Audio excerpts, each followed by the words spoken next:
আবারও বাদ পড়তে যাচ্ছেন নাইম শেখ। ব্যাটিং ব্যর্থতার জেরে কপাল পুড়তে পারে আলোচিত ওপেনারের। একাদশকে আরও শক্তিশালী করতে ফিরতে পারেন দলের 6 হিটিং মেশিন।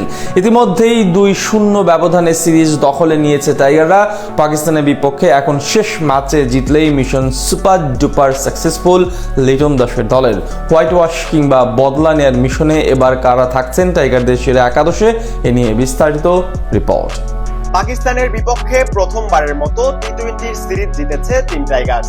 সিরিজের শেষ ম্যাচে সালমান আখার দলকে হারাতে পারলেই হোয়াইট ওয়াশের মিশনে সফল হবে লিটন দাসের দল। এর আগে পাকিস্তানের মাটিতে হোয়াইট ওয়াশ হয়েছিল টাইগাররা, তাই বদলা পূরণে এবার বড় সুযোগ তাদের সামনে। সেই লক্ষ্যে আরো একবার শক্তিশালী একাদশ নিয়েই মাঠে নামবে ফিল সিমন্সের শিষ্যরা। ফলে কারা থাকবেন একাদশে, কাদের নিয়ে গঠন করা হবে হোয়াইট ওয়াশের সেরা একাদশ, এ নিয়ে চারদিকে চলছে জল্পনা কল্পনা। চলুন তবে দেখে আসা যাক কেমন একাদশ নিয়ে কাল মাঠে নামতে পারে বাংলাদেশ।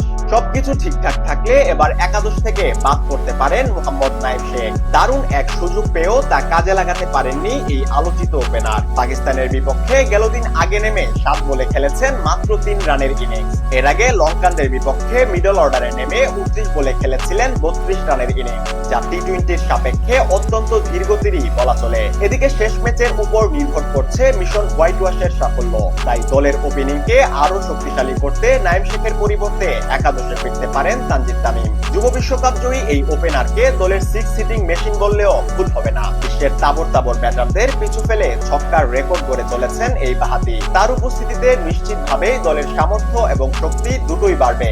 এছাড়া দলের ওপেনিং এ তার সাথে আরো থাকবেন পারভেজ ইমন। এই জুটির দারুণ বোঝাপড়ার জন্যই দলের পুরো আস্থা থাকবে তাদের উপর। এদিকে ওয়ান ডাউনে এবারও থাকবেন টাইগার অধিনায়ক লিটন কুমার দাস। গেল 2 সিরিজ ধরে ব্যাটিং এর পাশাপাশি যেভাবে নেতৃত্ব দিচ্ছেন দলটাকে, তা সত্যিই স্বস্তিদায়ক। হোয়াইট ওয়াশের মিশনেও দলের ভরসায় থাকবেন তিনি। 4 নম্বর পজিশনে দেখা যাবে তাওহিদ হৃদয়কে। যদিও গেল দিন খুব একটা ভালো করতে পারেননি তিনি, তবে সম্প্রতি দারুণ ছন্দ দেখিয়েছে তার ব্যাট। তাই আরো একবার তার উপরই দায়িত্ব থাকবে মিডল অর্ডারের। 5 নম্বর পজিশনে নামতে দেখা যাবে সহ অধিনায়ক শেখ মাহাদিকে। বোলিং এর পাশাপাশি গেল দিন ব্যাট হাতে 33 রানের কার্যকর এক ইনিংস খেলেছেন এই অলরাউন্ডার। এছাড়া মিডল অর্ডারের গুরুত্বপূর্ণ 2 ফিনিশার হিসেবে দলে থাকবেন জাকের আলী অনিক ও শামীম হোসেন পাটোয়ারি। জাকেরের 55 রানের ঝড়ো ইনিংসের সুবাদে গেল দিন লড়াকু পুঁজি পায় টিম টাইগার্স। অন্যদিকে শামীমের সামর্থ্য আর সাম্প্রতিক পারফরমেন্স সব মিলিয়ে তারও কোনো বিকল্প নেই দলে। এছাড়া দলের স্পিন বিভাগকে শক্তিশালী করতে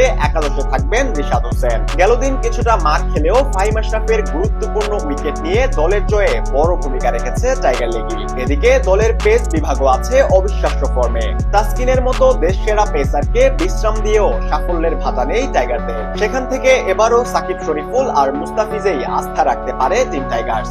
অর্থাৎ নাইম শেখ বাদে একাদশে খুব একটা পরিবর্তন আসার সম্ভাবনা নেই।